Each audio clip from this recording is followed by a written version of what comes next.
Good evening! Magandang gabi po sa ating lahat sa isang maulan na gabi.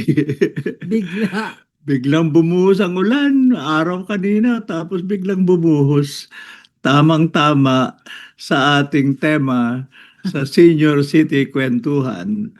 But as usual po, Saturday, 7 o'clock to 8 o'clock in the evening, Senior City Kwentuhan brought to you by Inet Philippines, Education Network Philippines, senior sa panahon ng COVID, Lapis Siso Channel, and the Philippine Rural Reconstruction Movement or PRRM. And we've been with you po since 2020 and It's your our co-host 60th. since then po, ako pa rin po si Ede La Torre at ang ating co-host at kasambahay. Si Tita Girly. So, good evening po and ang tama, binanggit nga natin at ilagay na natin sa anong tawag nun, sa first slide natin, ang talagang magiging tema natin ay Tuwing umuulan. conversations during rainy days. Tuwing umuulan at kapiling ka. Kasi naisip nga namin, Oo ano nga. kayang magiging topic natin? Umulan, tapos maraming Ganda. topic pero biglang na siya, tama-tama, baha, tubig, bagyo. Logically, biglang iisipin ng iba. Ngayon dahil bumabaha, flood control, mga issue sa sa sa impeachment pati at mga kaso-kasong ganyan. Maiba naman po tayo Pero hanggang hindi lang 'yon, mayroon pang tubig oo nga. Logically sa amin na Oo. kasi nga tayo yung Philippine Maritime and Archipelagic Yes. Nation, yung 15-kilometer municipal waters na pinapasok ng commercial at pinayagan ng Supreme Court at Mm. siyempre yung West Philippine Sea na pinapasok naman ng China, inaangking kanila. Pero hindi po yun ang usaping tubig na pag-uusapan natin ngayon. Yung bang iniinom? O, Isang dahilan yon, oh, iniinom. coconut water? Hindi, clean and safe water. Pero Okay. bakit? Dahil may issue at ang trigger po nito last Tuesday, Yes. August 11. August 11, kami po ni Girlie were invited to a forum Mm. plus honoring pa. Mm. Maraming ikwekwento namin ngayon po. Ah, dahil pumarito sa Pilipinas after a long time ang dalawang mga kaibigan natin po, Mga scholars. mga scholar activist tawag nga natin, si Robin Broad, At si John Dan Cabana. Cabana. Sabi nga ng iba, Robin bakit babae? Kasi Basta. sa Europe pala ang Robin pwedeng babae, pwedeng lalaki. Hindi tulad sa US, pag Robin, Yeah. lalaki. Na, Batman and Robin. O sa Pilipinas, Robin Padilla. wag mo Huwag na nang mentionin. banggitin anyway. Anyway, so our topic po ngayong susunod na isang oras ay sabi nga namin, anong naalala natin na Mm. gusto nating alalahanin at paabot sa mga either nandun or hindi nandun at pagkikwentuhan namin po kayo tungkol sa tubig na iniinom na dapat ligtas, kailangan hindi lamang ng tao kundi ng agrikultura dahil nagkaroon ng malaking issue, banggaan sa isang malaking mining firm. At ang maganda, maliban sa mahaba at masalimuot na laban, one of the few cases nananalo ang isang community organizer, ang pangalan Marshall Gans, sumulat ng libro, ang kanyang title ay Sometimes David Wins. Parang David and Goliath Kasi story nga po ito. normally ang laban ng maliliit talo eh. Bagamat heroic, ano, pero paminsan-minsan Mm. Ay, nananalo at yun ang magandang balita pero hindi lang balita. Ano ang leksyong mahahango natin doon sa successful na resistance and even nagkaroon ng total ban against isang buong big bansa.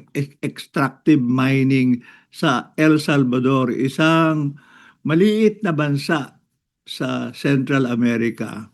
At ang interesting doon, may connection Sa sa Pilipinas. Pilipinas, hindi lang pangkalahatan, kundi sa Nueva Vizcaya, particularly yung dati na yumaong gobernador na si Carlos Padilla. So yun ho ang mga ilang Hindi po yan tatay ni Robin Padilla. yun ang mga headlines Basta- po na ating Basta po pag-uusapan. yung gabi, nais po namin ay magkaroon ng kwentuhan tungkol sa ano po ba ang kayang gawin ng ordinaryong tao. At Not by themselves but together with Together. allies at iba Yeah. pa. Okay. So let us go to the first slide po. Ayan. Ito po ang picture ni Robin Broad at ni John Caba na parehong nakatira sa near Washington. Nagtuturo sa university doon si Robin at si John naman ay sa Institute of dating Policy. executive director, ngayon ay senior consultant ng Institute of Policy Policy Studies. At Meron marami na silang nasulat. Pero ang mas mahalaga dyan, marami silang naitulong sa ating mga Pilipino. Hindi lang sila scholar, kundi mga activist na dito po sa Pilipinas, marami silang natutuhan at naibahagi at tumulong ng husto. Anyway, ang libro po na launch na some years back pero hindi sila nakaparito to receive the National Book Award. Kaya inihabol, mamaya may picture po, bigay na award na yon. So, award-winning book po, ano? Published by Ateneo Press. University Press, no? The Water Defenders. How ordinary people saved a country from corporate greed by Robin Broad and John Kavanagh. It's not their first book and only book. Silang libro. Nung inintroduce kasi karamihan hindi kilala silang dalawa. Nung bata pa silang mga scholar activist, tumulong ho sila mag-research at magsulat ng ano ang tawag? Unequal Alliance yata. Study ho ng Unholy ata. Unholy study ng World Bank, IMF at papel sa Pilipinas. Pero beyond that pa, later po, nagkaroon rin sila ng isang very kilala at hindi kaya ano yun, sumulat silang ilang chapter pero si Walden Bello ang pangunahing ano. Pero meron pa sila tungkol sa Palawan, yung mga Palawan? yung deforestation at iba na ang pangalan ng title Plundering Paradise. Okay. Matagal na yun. Tagal na rin. Pero may isa pa na hindi ko nabanggit eh. Nung ako, mga mid-90s po, may inilabas na libro, co-author si John Kavanagh. Ang tawag ay Global Dreams. Na ang thesis niya, ang power ng mga global corporations, hindi lamang malaki sila, maraming produkto, maraming pera, magpo-promote, kundi ang epekto nila sa ating pag-iisip at pangarap kung ano ang ibig sabihin ng development. Ano nga ba? Ibig sabihin ay marami kang consumer durables. Ang development, di ba? Appliances, gano'n. Consumerist. Oo, kaya sabi niya, may epekto hindi lamang yung actual physical, material, kundi yung epekto sa ating imahinasyon, sa ating isip, sa ating aspirations. Hindi ko nabanggit pero nung nabasa ko yon medyo ano ako na malaki ang tama sa akin kasi inisip ko na baka may epekto na rin sa akin yung aspirations. Paano ba gustong umunlad ang Pilipinas? Kailangan ba kopyahin ang mga pinopromote sa atin ng ano? Uh, Tulad na tayo na ngayon, kailangan meron kang TV, meron kang refrigerator, kung pwede may kotse, Importante may cellphone. may cellphone, may computer at marami pa. Ngayon, hindi na masama yun. Ang punto lang pag doon nakafocus at para mangyari yon, kailangan mo ang minerals, kailangan mo ang metal, kailangan mo ang plastic at iba. Mamaya, baka may epekto sa environment, sa lupa, sa kalikasan, and in specific cases, sa tubig na kailangan natin para sa buhay. So, yun ho ang pasakalyang una na picture po at pasalamat po tayo muli sa mga kaibigan natin, kaibigan na personal, kaibigan ng Pilipinas, kaibigan ng iba't mga ibang komunidad sa mundo na patuloy silang kumikilos bilang kapwa Amerikanong ang feeling nila meron silang sense of responsibility rin kasi nandun sila sa the heart of the empire. Tawag nga nila The dati, beast, the belly of the beast. the beast. Pero within that, nagre-research sila, naglalabi, nagko-connect-connect pati sa mga policy makers.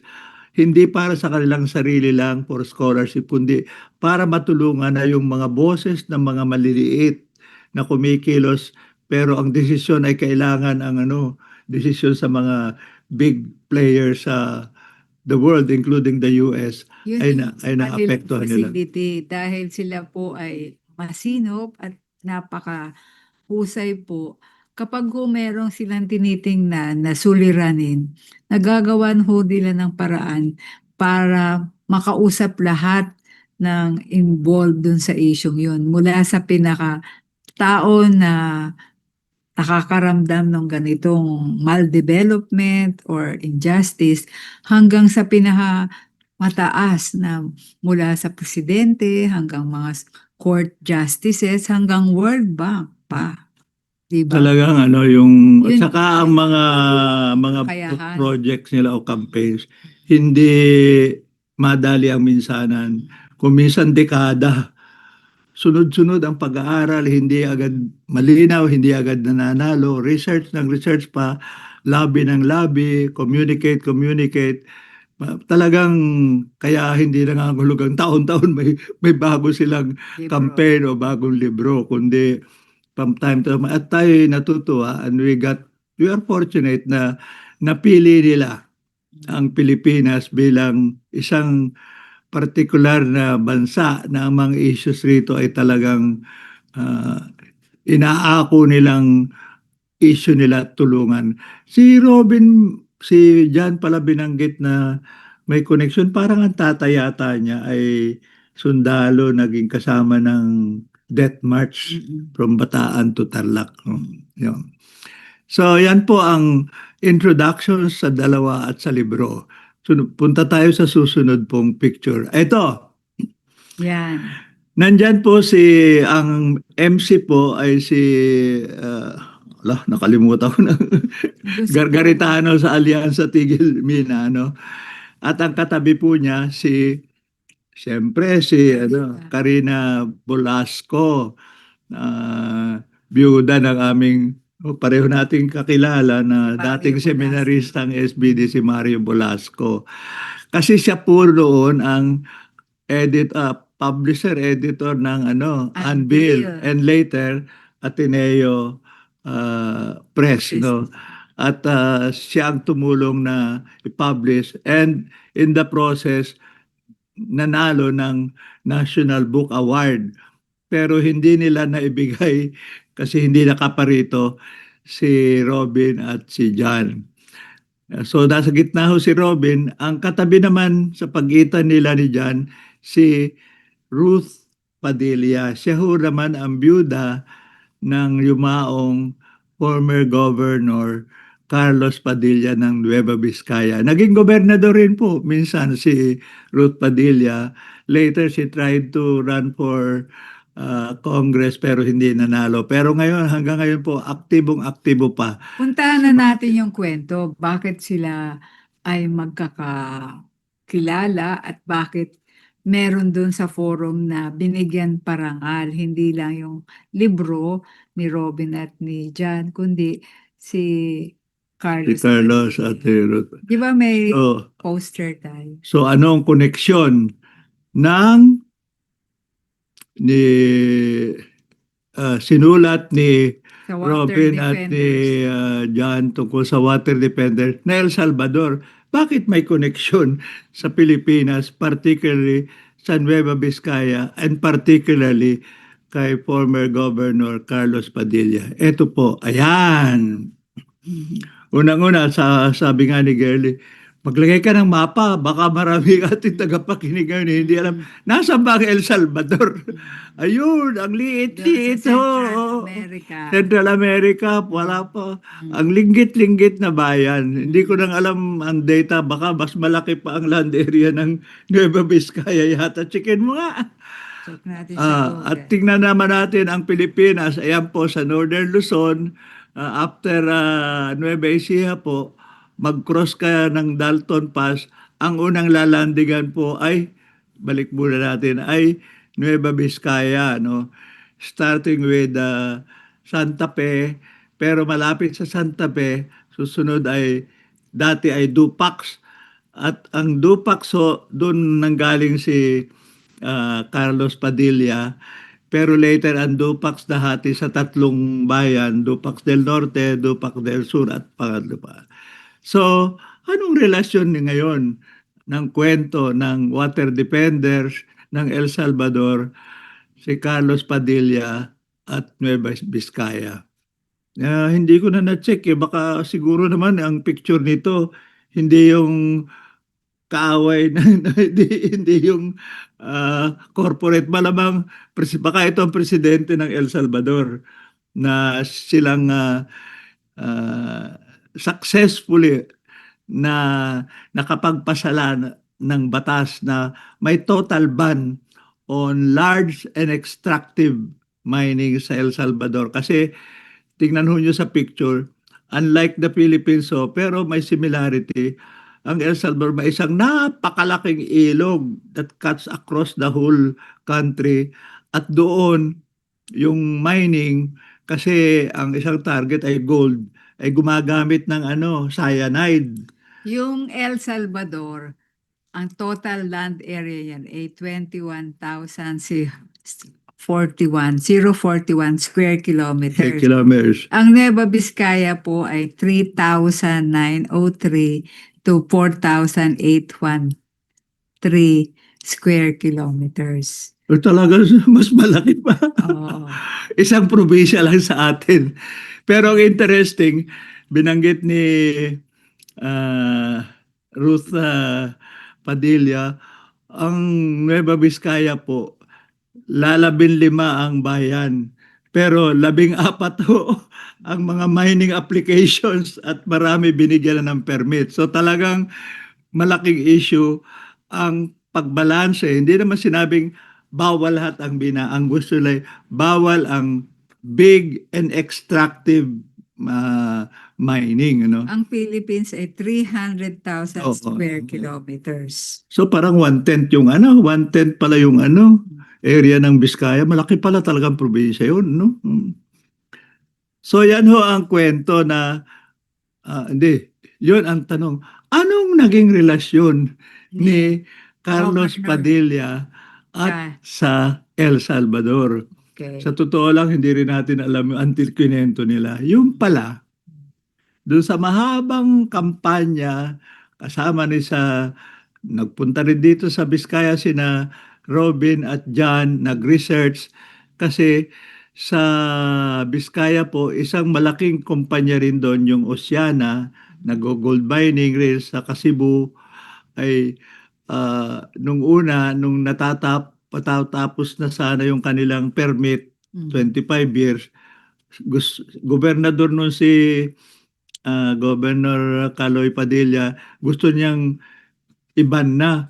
Problema, panahon ni Pangulong Duterte, ala, In-extend pa. in-extend ng another 25 25 years. years. Anyway, nung nalaman ni na Jan at Robin na ang issue ng mining versus water versus the environment ay malaking issue sa Biskaya at lumalaban hindi lamang ang local community kundi pinangungunahan ng gobernador. Sabi, magandang imbitahin ito. Kaya sabi nila, groging-grogi si kasi Lumipad kasama si Governor Carlos Padilla patungong El El Salvador, Salvador. parang nako, At doon dinala niya lahat ng pruweba in slides kung ano ang nangyari. nangyari before and after, After. anong kasira. At talagang sinabi niya, hindi ko masasabi sa inyo ang dapat ninyong gawin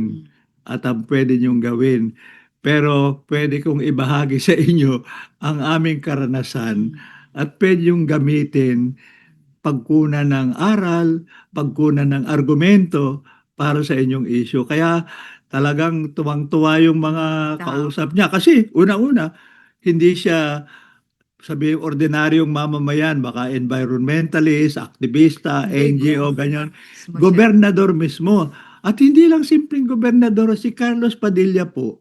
Ang Hindi nyo alam, hindi, nung bago pa mag-martial law yan, siya ho ay batang aktivista sa Philippine College of Commerce na ngayon ay PUP at malapit na kaibigan niya ni Dr. Prudente. Kaya kilala ko siya noon by name. Pagkatapos, siyempre, nag-martial law, hindi naman siya, hindi ko alam kung nakulong siya o na-release, pero pagkatapos, pumasok siya sa politika, naging member ho siya ng batasang pambansa. So parang naka-align sa gobyerno. Pero afterward, bandang 84, naging opposition siya. Siyempre, after 86, so after EDSA, isa siya tumakbo na Congress. And siya ay nag-serve ilang terms yan ng congressman talaga ng Biskaya. Iisa ang congressman sa buong Biskaya eh. Tapos, nung tapos na yung 3 terms niya, tumakbo siyang gobernador at nanalo. Bago pa siya maging congressman, tumakbo siyang mayor ng Dupax, yung kanyang hometown. So, hindi ito simpleng ordinaryong community leader or aktivistang galit sa mining. Para siya mismong government official na ginamit ang kanyang poder at kaalaman para kapangyarihan. pangalagaan ang interes ng kanyang bayan, kanyang probinsya at epektibo yan ka. Pero kita, limitado pa rin. Sa totoo lang, ito recently, lumalabas talaga ang limitasyon. Kahit united na ang mamamayan, mga activist, may academe, ganyan, pero may papel pa rin ang national government. Biro mo, pinayagan pa uli itong Oceana na mag-extend. At recently po, kung hindi nyo, kung nababasa pa may sa recently ho, na may isang malaking issue yan kasi binigyan na naman ng permit na mag-explore. Parehong kumpanya yung Oceana sa Dupax del Norte. At talaga binabarikada ng mga ng mga katutubo. Pero balikan muna natin, anong nangyari sa El Salvador? Ayun na nga, mahabang diskusyon, naglabi ho sila. Meron pala sa US na perong special parang tribunal o korte Sa ng World World Bank. Bank. Ng World Bank nga. Nandun sa US yun. Oo. Na sa loob ng dinala niya ang kaso at nanalo sila ron. Very unusual. Ano muna yung kaso? Hindi lang yung banning yung Ocean, sinabi niya na pag itinigil ang pagmimina nila ng ginto, kailangan bayaran sila lahat ng ginto na makukuha sana nila. Future earnings. Parang unrealized income nila, babayaran ng El Salvador yun. Ganun pala. Pwede ka palang iharap dito sa World Bank Court na kapag nagmimina ka at ang Pinigilan, at tinigil. tinigil ng gobyerno, pwede mong idemanda yung gobyernong yun at sasabihin mo yung lahat ng kikitain mo Sana, kung sa tuloy-tuloy, sa sa pagmimina. panahon na ibinigay sa iyo at ipinatigil mo, lahat yun babayaran mo. Tapos, anong nangyari? Nanalo sila Mm. sa kaso. At pagkatapos, Pero mahabang proseso yun kasi taon-taon yun. dahil napakalakas nga nitong korporasyon na ito, lahat kinausap nila. Yung may masasabi dun sa kasong yun, pati hanggang mga leader ng World Bank. Hindi ganun kadali yung korteng yun na parang merong ka ring navigation na sino ba talaga ang magdidesisyon dyan. At sa mahabang panahon, nanalo yung El El Salvador. Salvador. At pagkatapos, nagpasa. Mm. Batas ang El Napatas Salvador. na. Talagang may total ban. Kasi nga, compared sa Mm. Pilipinas, and to some extent applicable sa Vizcaya, isang major river ang goes to the whole El Salvador. Naglason. At doon nalalason. Ngayon, ano yung aral dyan? Paano ang ordinaryong masa, ang ordinaryong mga tao ay naging water defenders at nanalo sila? Paano mo yan ipapaliwanag? Hindi naman naikwento sa atin lahat. Hindi. Basahin niyo yung libro. Hindi, kaya nga namin pinopromote itong libro Oo, ko. oo.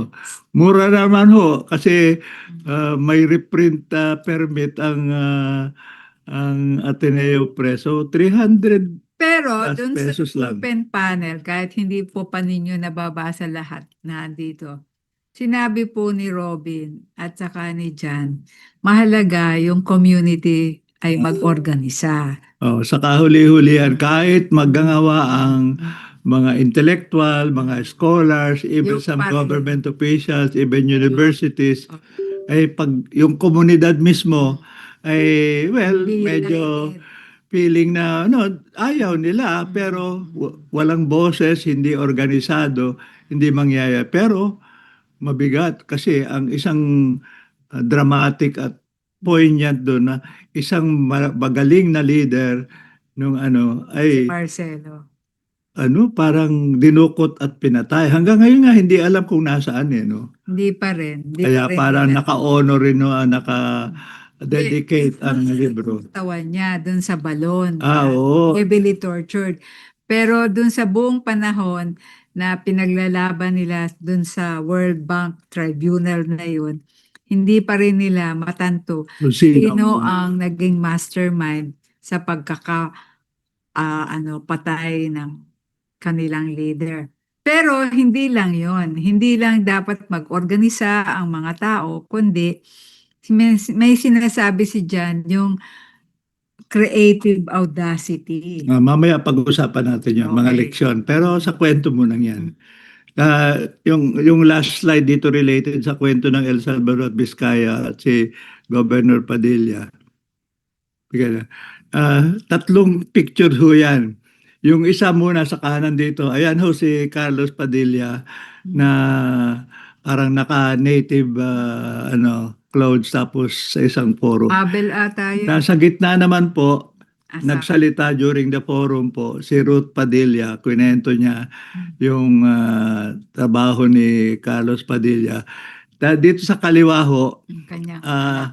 tatlo ho ang kanilang anak, dalawang lalaki, isang babae. Ito ay si Ruth May na nakita namin minsan ni Gary, may picture siya, hindi ko makuha, hindi pinadala sa atin. Nagkita kami doon sa isang rally, yung anti-corruption dyan sa pero siya, Nurse siya eh. at saka environmentalist, Oh, talaga environmentalist. aktivista. Malapit siya, yata siya, magka-partner siya ni AJ Sanyo, isang Wow, kilalang love story. artist at muralist. Ang punto rito, nung nagkwekwento na si Ruth sa akin po, si Carlos Padilla pala, maliban sa environmental issues, kasi ngayong Augusto ay linggo ng wika o buwan ng wika. Buwan ng wika. Ay si Carlos Padilla pala, yung isa yung member ng Congress, siya pala ang principal author na nag-create ng komisyon ng wikang Pilipino. Hindi lang yun.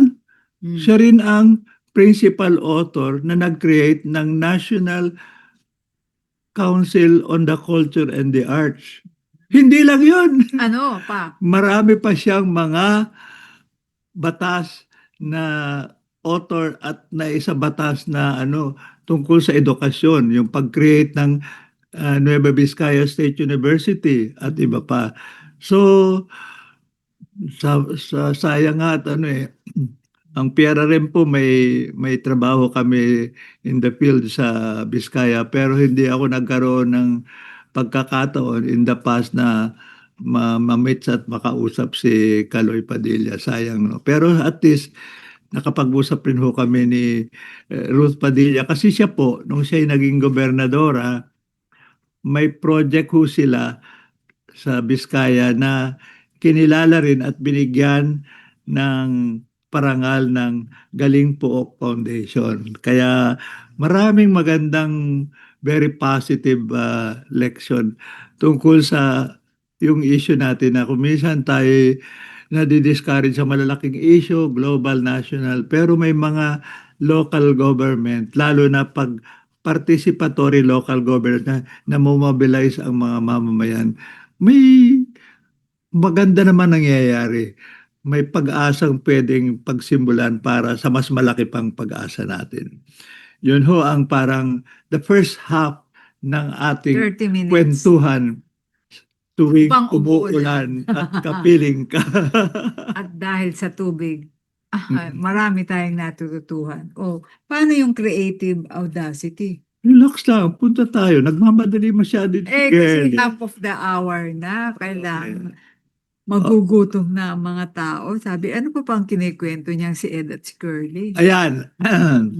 So, galing ho yun sa pagkatapos mag-present ni Robin at ni John at pagkatapos bigyan ng parangal sila doon sa libro at bigyan ng parangal si former Governor Ruth Padilla, nagkaroon ng panel discussion na maliban kay Robin at John, nag-imbita ho ng apat.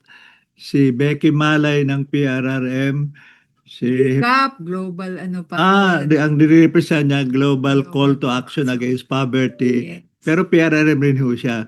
Katabi ron na medyo covered ay si Men Santa Ana ng Action for Economic Reform at kasatabi pa ay si Princess De Menso ng Women Health at yours truly po representing PRRM. Yun ang magandang unang usapin natin. Ano ang mga tanong at discussion tungkol sa panel na yon? Biglang pumila yung mga Gen Z. Mamaya yung mga tanong. Pero gusto ko munang banggitin yung naalala kong binanggit ko. Okay. Unang-una, sabi ko nga, noong 1980 po, tagal na. Oo nga. Una pong ako'y 40 years. na-release sa preso at pinadala sa Europa. Ay ako'y nag-aral sa Belgium sa Louvain University at yung isang kilalang profesor doon na magaling si Francois Hutar. Pagpunta ko po ron, first time na meet ko po ang isang siguro exile rin siya pero aktivista galing sa El Salvador. Ayun ang hindi ko makalimutan kasi binanggit niya sa akin, banggit agad siya, "Kompanyero!" Okay. Tapos ang kanyang sabi, "Always learn from others but think for ourselves." Ang galing. Tagalogin mo nga yun. Laging matuto, mag-aral sa iba, pero mag-isip na pang sarili mo, hindi kopya-kopya lang. Pero hindi ka makakakuha ng leksyon sa iba. Kaya sa akin, malaking bagay yun. Pero ang hindi ko nabanggit, ay Noong 89, meron na kaming pangalawang project, ang tawag Kairos Project. Yung mga Kristiyanong kasama ng Liberation Movement sa South Africa, sa Namibia, sa El Salvador, Guatemala, Nicaragua, Pilipinas at South Korea. At ang isang mahalagang mensahe na hindi ko makalimutan, may isang theologian po sa El Salvador, si John Sobrino. Simple lang ang sabi niya eh. Siyempre, preferential option for the poor tayo. But who are the poor? Grabe ang pagkasabi niya. The poor are those who die. Kaya relevant dito yung usapin na kasi ang isang slogan na sinasabi nila doon sa pagdepend ng water is life. Or kung gusto mong gawin Latin na aqua donat vitam. Water gives life. So ang punto niya, poverty, maraming dahilan. Pero bottom line, talagang ultimately, mas maagang mamamatay, mas maraming mamamatay na mga mas mahirap. No? So yun ho ang isang naalala ko. Pero pangalawa, binanggit na tinanong ako tungkol sa ah, ano ba sabi niyon na si John ho nag-share ng ilang leksyon na sinabi niya, alam nyo, kahit nag-mobilize ang community, nakuha mo ang local government, nakuha mo pa ang ibang allies, maghahanap ka pa rin ng tawag niya ay unlikely allies. Yung hindi mo iisipin na magiging sasali sa'yo, pero kailangan mo.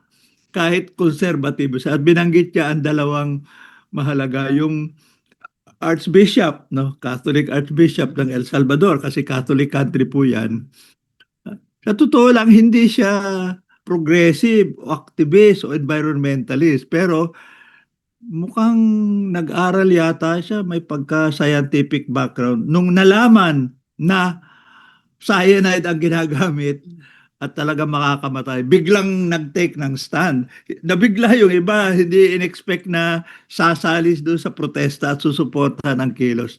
Tapos may isa pa yatang businessman pa or something na gano'n na naman, mahilig sa pagkain at health and all that. Nung nasabi nila na napo-poison ang land at pagkain, ganun rin. So, ang punto niya ni John, hindi mo kailangang kumbinsin ang ibang mga tao, lalo yung mga malalaki, may sariling interest, sa buong issue.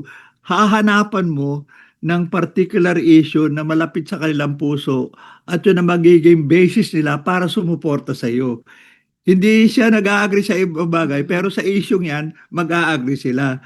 Kaya maganda yun ang isa niyang advice na maghanap kayo ng mga kaalyado na hindi yung normal ng kaalyado na unlikely allies. Biglang iniisip nga namin ni Gerly, sino kaya ang ating unlikely ally sa Pilipinas na pwede mong mag-reach out? Uh, Iniisip nga namin, tinan mo doon sa West Philippines Sea, ibang issue yun. Kahit yung ibang mga militar at iba na dati ilang sa mga aktivista, bigla nang sumusuporta. Or kahit yung ilang mga malalaking businessmen, sabi lang nila, sikreto lang.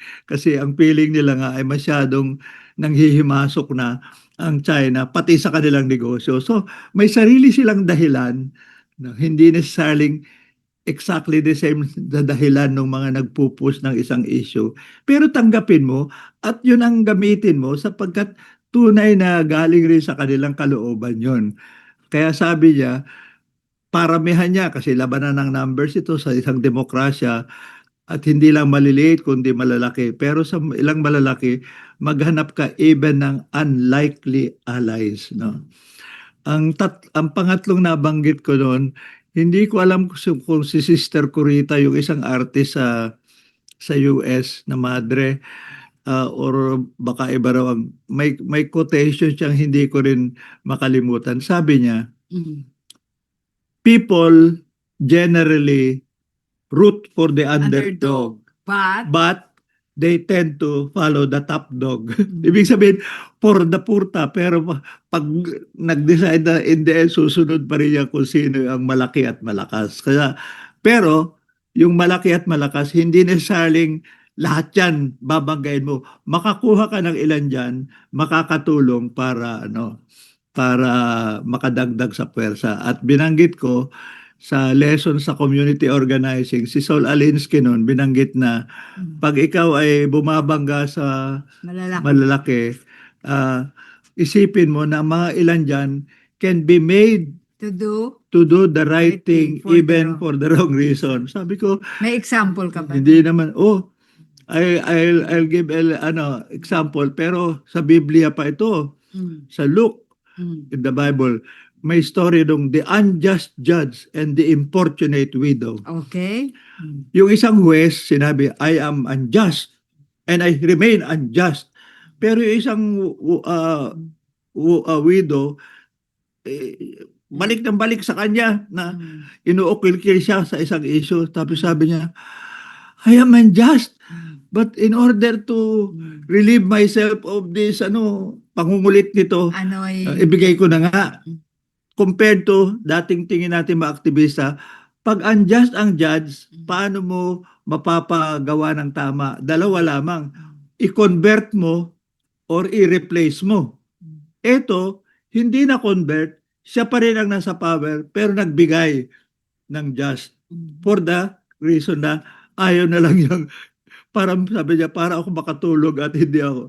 It's not the best reason, pero yun ay isang papel ko minsan na ngayon, there might be other reason. Like, for example, sa Pilipinas, hindi ko na alam ang reason na yung isang mas malaking player na ayaw bumigay sa'yo, pero nakita niya, baka unahan siya ng kanyang karibal, uunahan na rin niya kahit hindi niya gusto ibigay para lang hindi siya mapalitan o hindi makapunto sa kanya yung gano'n. Yun ang hahanapin mo na yung mga kailangan mo na hindi mo naman makukumbinsi ay mapapagawa mo ng tama dahil may sariling silang dahilan na gustong parang ma-avoid or yun ang pwede ka mag-isip kung meron kang maiisip, girly. Na ano? Ganon. People in power can be made to do the right thing for the wrong reason. Sa akin, hindi naman wrong reason, for mixed reasons. Meron tama naman, pero meron ring mali, no? Pero yun lang ang gusto kong, ang naalala ko sa binanggit ko. May naalala ka ba sa iba kong sinabi? Mahaba pa eh. Pero, hindi, balikan din natin. Merong mga sinabi kasi si John at saka si Robin. Halimbawa, nagtanong kasi nga yung mga estudyante na, paano mo naman may invite yung hindi mo naman kapuso o kapamilya o magkaiba kayo ng isipan. Sabi naman ni Robin, hindi mo kailangang imbitahin sila. Hindi mo kailangang isama sila sa organisasyon mo. Katulad nung sabi nga niya, yung iba pang mga relihiyon o katulad nung isang obispo na ayaw niya sa mga aktivista. Pero nung ipinaliwanag ng mga tao na yung cyanide ang ginagamit para pag-extract ng ginto doon sa pagmimina at yun ang lumalason sa kanilang ilog, napaisip din itong mga taga Opus Dei. Opus Dei pa nga pala. Oo. So, hindi sila sumama dun sa protesta ng mga tao. Pero, gumawa sila ng paraan, sinabi nila dun sa kanilang mga pare at saka parishioners na gumawa tayo ng isang hakbang para itigil din ang pagmimina dyan. So, kahit hindi sila parang parallel, no? Hindi sila kasama dun sa isang pangkat, pero gumawa sila ng paraan na pinatigil din nila ang pagmimina, no? So, yun yung sinasabi ni Robin. Maraming tao hindi laging sasama sa inyo dahil just yung inyong pinaglalaban. Pero dahil apektado din sila in more ways than one, gagawa rin sila ng paraan para itigil din yung ganong pagmimina. Pero yun nga, they will never credit you for enlightening them. In fact, ang sasabihin lang nila, ito yung pagsusuri nila. Ito yung ating pinagtatanggol na huwag tayong malason. So, that doesn't really mean na iisa sila. Pero dahil ang goal nga ay itigil yung pagmimina, nagawa ng paraan ng mga tao na itigil ang pagmimina. And that is Suporta nila. for them a creative way of getting more people doing the right thing, even though they don't like each other, they will never really agree on many issues. Pero yung issue yun, yung poisoning the river, naka-mobilize ng marami. Okay, punta tayo sa susunod. Ayan. Yan ho ang audience ng forum. Tapos at the end ho, pumila yung mga estudyante. Most of them mga law students nito ni Lavinia. Pinapunta niya yung klase. Pero At may mga interesting. Mindanao. So marami mga tanong sila. Ang interesting na naalala ko, unang-una, pwede ipakita ko, ibabalik ko yung picture, ipakita ko muna yung pangalawa kasi naglagay ako ng dyan. Tingnan niyo naman. Okay, ano yan? Scripta Dating manen, naman. verba volat. Kasi sinabi ko po na mahalaga ang libro. Mahalabra yung nakasulat. Katulad yung water defender sa mga libro. Pero kuminsan nga, sabi ng iba, tagal at saka kuminsan hindi man binabasa lahat. Pero ang punto, ah, ang verba volat, ibig sabihin, the words spoken fly away. Mawawala, makakalimutan. Pero scripta manen, nakasulat. So, kaya nga sabi kahit sa kaso, pag sabi, sinabi niya sabi hearsay, wala ka naman doon. Pero pag may dokumento na prove na authentic, mahalaga. Pero, balik tayo rito, ang isang tanong ng bata, tama kayo, scripta manen. That is before written or printed words tapos verbal. Paano ngayon? May YouTube, may video. Kaya isang interesting yun sa intergenerational dialogue. Kasi alam naman natin sa ngayon, sa impeachment trial, kahit may video, kine-question pa, tunay ba ang video yun? Baka pinake yan AI, gano'n, no?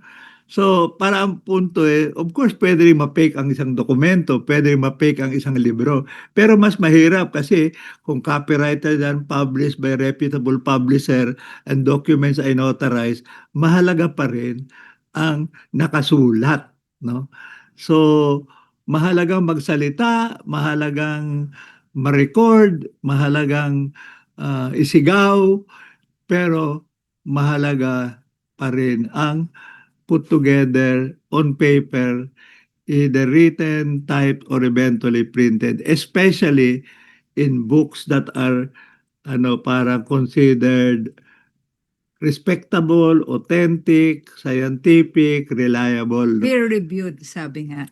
peer-reviewed, no? Yun ang isang leksyon na kaya I'm sure kung si Girlie nandun, sasabihin niya, sabi ko na nga sa iyo Ano?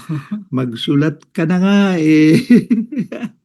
Hindi, pero meron ka rin point dun sa open forum na yung the difference between having a social problem and then beginning to see it as an issue. Oo. Yon. Hindi sapat na problema, kikilos ka. Para sa community organizing, ang isang problema, hindi kikilos ang tao unless it becomes an issue. Kasi pwede kang magkaroon ng seminar, pwede magkaroon ng presentation, nakikinig ka pero hindi ka ma-agitate na kumilos. So ang punto ko sa community organizing, the problem must be translated to an issue. At ang issue is you must feel, hindi naman necessarily actual, pero ang sense mo, apektado ako. Kung hindi ikaw diretso, may kakilala ka. So may personal, may emotional. Pero hindi lang yun. Ang pangalawa, oo nga, agitated ka. Pero ang feeling mo, wala namang magagawa eh. Ano ba na ako, maliit lang. Kaya ang sabi nga na hindi ko na banggit, babanggitin ko sana, hindi ko na banggit si Freddy Aguilar yata yun ang hindi si Gary Granada na tawanan mo na lang yung problema. Yung pag may problema pero hindi mo, wala ka naman magagawa, huwag na lang, guguluhin ng pag is. So ang idea, affected ka personally at may magagawa ka. Hindi pa yun ang solusyon, but may magagawa ka. Pwede kang magsulat ng petisyon, etc., Pwede etc. mong lagay sa social media na At saka pangatlo, alam mo sino talaga ang may kapangyarihan na at may resources para ma-resolve yan. Para yun ang tatargetin mo, no? Yun ang part ng lessons from community organizing. Kasi sabi lagi ni na John at Robin, mahalaga ng ginagawa ng iba pa. Pero pag hindi mismo nag-mobilize at nag-organize ang mga tao, kulang, ano? And hindi sapat na bibigyan mo silang mahabang analysis, mahabang manifesto. Hindi yun. Dapat apektado sila personal at may magagawa sila in their own way. Tapos, makikipag-alyado ka na sa iba pa may magagawa. Yun ang principle ng organizing, including yung binanggit kong looking hindi lang ng likely allies, kundi even unlikely allies. No? may slide ka ba dyan? Hindi, yun lang eh. Ang susunod na dyan ay yung ano eh, yung gusto ko yung binanggit ni, binanggit ni Becky tungkol sa, alam May mo, ang uusap. diferensya namin nung kami mga aktivista, nung bata pa kami, Mm. compared sa inyo ngayon, hindi ko alam kung totoo yun, pero parang totoo yun. No? Sabi niya, nung kami noon, sabi ni Becky, pagkatapos ng meeting, pagkatapos ng rally, pagkatapos ng discussion, kuminsan eh, para hindi lang makapag-relax, ipursu pa, nagiinuman kami, hindi naman necessarily hard drink, pwedeng beer at iba. Pero sabi niya, Hard drink pa rin yun. pag nagiinuman, may tawag nga dyan sa Latin na in vino veritas, yung medyo nagsasabi ka ng Totoo. totoo. Dahil Oo. loose. Kasi nga, Wala ka na inhibition. ang tawag nga nila sa tagay-tagay, Oh, pampaliwanag ng isip. okay. Ang kanyang comment, kayong mga ano Bata. yun, mga Gen Gen Z. Z at mga millennials, mukhang ang inyong paboritong drink ay coffee. At saka milk tea. Oh, at pag Yung ganun, boba. lalo kayong na-agitate. Kasi ang taas ng caffeine. Oo. Mm. Totoo kaya yun? Tingnan mo na lang, to sa mga pumunta sa atin ito, yung sa mga mobilization sa anti-corruption. Mm. Di ba, ang hilig nila may mga daladalang coffee, Mm. tapos milk tea. Kahit naman dito sa kapaligiran natin, pag tinanong mo si Najela, yung mga millennials, ang una nilang i-order ay milk tea and coffee, ganyan. Pero ang mahalaga, yung sinasabi nga ni na John at ni na Robin, parang in every global issue, there are so many things that you could do. Mm. And I think that's part of what they were calling creative audacity. No? Okay, we'll go to that last slide. Yeah. Ayan, isa pa. Di mo pala, sorry, Oh, next to yun the pa. slide. May particular na highlight dito na one of the best examples ng scholar activist, no? Si John at si Robin. At kinuha ko na lang ito sa Google na a scholar activist is an academic or researcher. So pwede nagtuturo, pwede researcher. Based normally sa university or policy institute who blends rigorous intellectual inquiry with direct involvement in social movements. At ang kilang key practices tatlo, activist research, pag nag-study alongside affected communities, hindi studying from a distance. And Radical teaching, kahit sa loob ng classroom, nagtatanong siya sa power dynamics and encourage social awareness. Pero hindi lang sa loob ng classroom, at forum. May public advocacy, writing articles, speaking publicly, or joining protest. Sa tingin ko, isa ito sa hinahanap nating mas rumami sa Pilipinas. Baliktad sa atin, maraming activist na hindi masyadong na, sabi nga ni Jan, kahit tama ang habol mo, pag hindi ka research ng ayos, it is, ang pinaka-fatal is, you are loud and wrong. Or banat ka ng banat, ay hindi naman kulang iyong datos, kulang iyong arguments, no? So, we also have scholars, and we have naman sa Pilipinas, there are some who are also scholar activists, no? Kaya ngayon, kasi magpatapos na tayo, yung last ano rito, yung kanyang binanggit na tawag niya, we need creative audacity. Ang punto niya, which is a good corrective, mga aktivista kita namang intense, galit, ganun. Pero baka hindi sufficiently creative. Masyadong predictable na, makaka-turn off pa. At saka paulit-ulit, walang ibang paraan. I think yung whole point niya is, you need also creativity. Pero ang noun ay audacity. Kasi sa kahuli-hulihan, Ano ba sa Tagalog ang audacity? audacity, ano ba yun? Lakas ng loob. Hindi lang. Mapanlikhang lakas ng loob. Hindi lang. Ano? Tanong ko, Google ko. Audacity. Anyway, ay nilagay ko rito mga guri-guri. Katapangan pa rin ang tawag nila sa Tagalog. Yung boldness. Boldness. Yun. Yung global at local nag-link sa kanya tinawag na glocal. Pero malinaw na yung global dumadaan rin sa national, sa local. That's vice versa, yung local sa national at global. Yung relasyon nitong different levels. At saka ang whole point niya, normally, pag citizens, communities, target mo gobyerno, maybe to some extent simbahan, to some extent academe, pero hindi mo ini-engage ang corporate. Kasi lahat masama, lahat greedy. Ang whole point, maghanap may iba rin dyan, pwedeng unlikely allies, but they will be useful kung makahanap ka ng allies. Ang call niya sa Aden is talagang hindi lamang 3 minutes. to some extent tribute sa Pilipinas. Sabi niya kung minsan he gives us more credit than we deserve.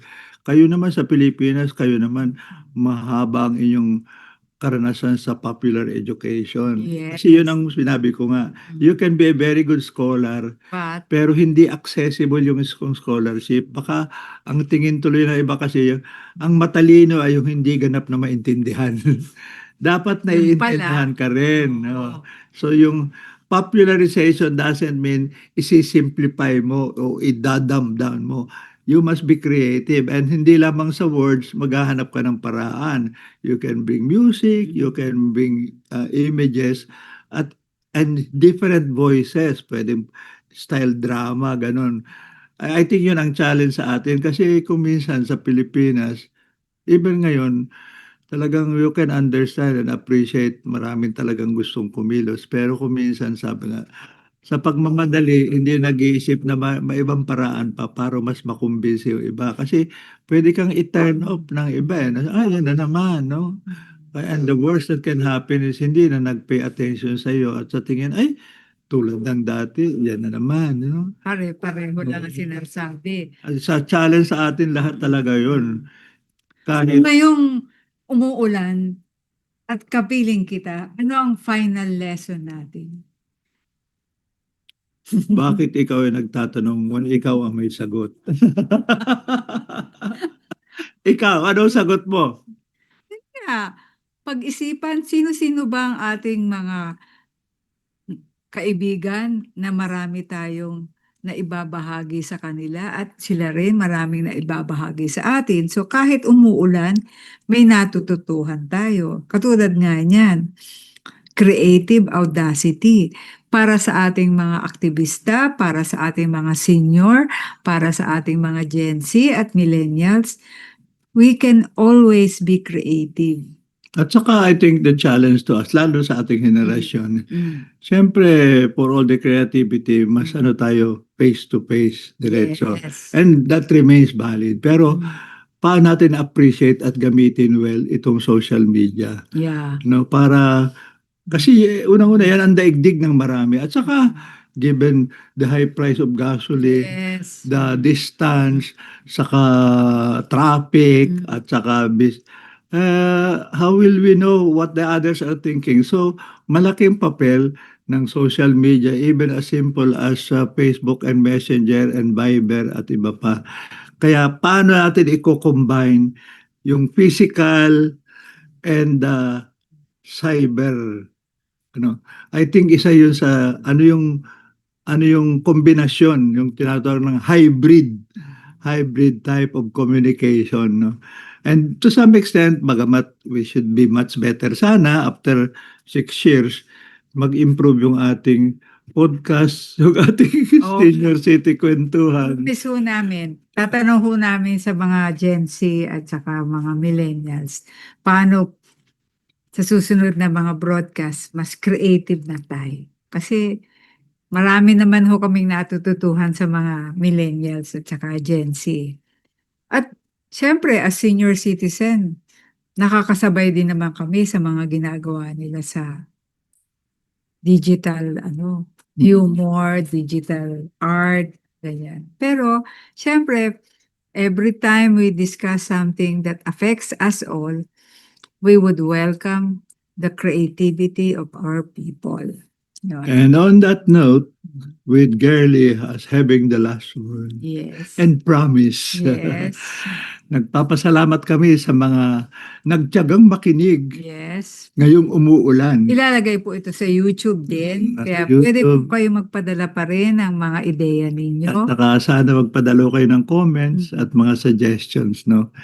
Kaya muli, maraming salamat sa ating sponsors, ENET Education Network Philippines, Senior sa panahon ng COVID, Lapis Siso Channel, and Philippine Rural Reconstruction Movement of PRRM. At maraming salamat sa ating Gen Z na techie, si JM. Magandang gabi po. Enjoy the rest of the weekend. Bye-bye.